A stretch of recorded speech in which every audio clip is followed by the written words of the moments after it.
who think for themselves. Go ahead and describe a typical drifter. Give your description point by point so I can recognize a drifter when I see him. The first thing you will notice about a drifter is his total lack of a major purpose in life. He will be conspicuous by his lack of self-confidence. He will never accomplish anything requiring thought and effort. He spends all he earns, and more, too, if he can get credit. He will be sick or ailing from some real or imaginary cause, and calling to high heaven if he suffers the least physical pain. He will have little or no imagination. He will lack enthusiasm and initiative to begin anything he is not forced to undertake, and he will plainly express his weakness by taking the line of least resistance whenever he can do so. He will be ill-tempered and lacking in control over his emotions. His personality will be without magnetism, and it will not attract other people. He will have opinions on everything but accurate knowledge of nothing. He may be jack of all trades, but good at none. He will neglect to cooperate with those around him, even those on whom he must depend for food and shelter. He will make the same mistake over and over again, never profiting by failure. He will be narrow-minded and intolerant on all subjects, ready to crucify those who may disagree with him. He will expect everything of others, but be willing to give little or nothing in return. He may begin many things, but he will complete nothing. He will be loud in his condemnation of his government, but he will never tell you definitely how it can be improved. He will never reach decisions on anything if he can avoid it, and if he is forced to decide, he will reverse himself at the first opportunity. He will eat too much and exercise too little. He will take a drink of liquor if someone else will pay for it. He will gamble if he can do it on the cuff. He will criticize others who are succeeding in their chosen calling. In brief, the drifter will work harder to get out of thinking than most others work in earning a good living. He will tell a lie rather than admit his ignorance on any subject. If he works for others, he will criticize them to their backs and flatter them to their faces. You have given me a graphic description of the drifter. Please now describe the non-drifter so that I may recognize him on sight. The first sign of a non-drifter is this. He is always engaged in doing something definite, through some well-organized plan which is definite. He has a major goal in life toward which he is always working, and many minor goals, all of which lead toward his central scheme. The tone of his voice, the quickness of his step, the sparkle in his eyes, the quickness of his decisions clearly mark him as a person who knows exactly what he wants and is determined to get it, no matter how long it may take, or what price he must pay. If you ask him questions, he gives you direct answers and never falls back on evasions or resorts to subterfuge. He extends many favors to others, but accepts favors sparingly, or not at all. He will be found up front, whether he is playing a game or fighting a war. If he does not know the answers, he will say so, frankly.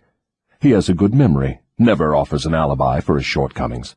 He never blames others for his mistakes, no matter if they deserve the blame. He used to be known as a go-getter, but in modern times he is called a go-giver. You will find him running the biggest business in town, living on the best street, driving the best automobile, and making his presence felt wherever he happens to be. He is an inspiration to all who come into contact with his mind. The major distinguishing feature of the non-drifter is this. He has a mind of his own, and uses it for all purposes. Is the non-drifter born with some mental, physical, or spiritual advantage not available to the drifter? No. The major difference between the drifter and the non-drifter is something equally available to both. It is simply the prerogative right of each to use his own mind and think for himself. What brief message would you send to the typical drifter if you wished to cure him of this evil habit? I would admonish him to wake up and give. Give what? Some form of service useful to as many people as possible. So the non-drifter is supposed to give, is he? Yes, if he expects to get, and he must give before he gets. Some people doubt that you exist. I wouldn't worry about that if I were you. Those who are ready to be converted from the habit of drifting will recognize the authenticity of this interview by its soundness of counsel. The others are not worth the trouble it would take to convert them.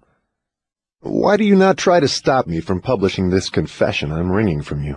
Because that would be the surest of all ways to guarantee you will publish it. I have a better plan than trying to suppress publication of my confession.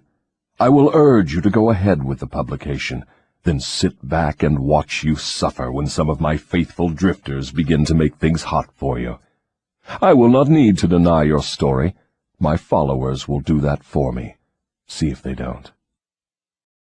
If this confession of yours stopped right here, your statement would be sound. But fortunately for millions of your victims who will gain their release because of your confession, this interview will continue until you have supplied me with the weapon by which you will eventually be restrained from domination of people through their fears and superstitions.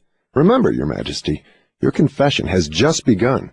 After I wring from you a description of the methods by which you control people, I will force you also to give the formula by which your control can be broken at will. It is true I shall not remain here long enough to defeat you, but the published word I leave behind me will be deathless because it will consist of truth. You fear the opposition of no individual because you know it will be short, but you do fear truth. You fear truth and nothing else, for the reason it is slowly but definitely giving human beings freedom from all manner of fear. Without the weapon of fear, you would be helpless and entirely unable to control any human being. Is that true or false? I have no alternative but to admit that what you say is true. Now that we understand each other, let us go ahead with your confession. But before we continue, I may as well take time out to do a little boasting on my own account, now that you have had your fling at it. I will confine myself to one question, the answer to which will give me all the satisfaction I want. Is it not true that you control only the minds of those who have allowed the drifting habit to be fixed upon them? Yes, that is true. I have already admitted this truth in a dozen or more different ways. Why do you tantalize me by repeating the question? There is power in repetition. I'm forcing you to repeat the highlights of your confession in as many different ways as possible, so your victims may check this interview and determine its soundness by their own experiences with you. That is one of my little tricks. Do you approve of my method? You couldn't be setting a trap for me for the purpose of doing some more boasting, could you? I am asking the questions and you are doing the answering. Go ahead now and confess why you are powerless to stop me from forcing this confession from you. I want your confession for aid and comfort to victims of yours whom I intend to release from your control the moment they read your confession. I am powerless to influence or control you, because you have found the secret approach to my kingdom. You know that I exist only in the minds of people who have fears. You know that I control only the drifters who neglect to use their own minds. You know that my hell is here on earth, and not in the world that comes after death. And you know also that drifters supply all the fire I use in my hell. You know that I am a principle or form of energy which expresses the negative side of matter and energy, and that I am not a person with a forked tongue and a spiked tail. You have become my master because you have mastered all your fears.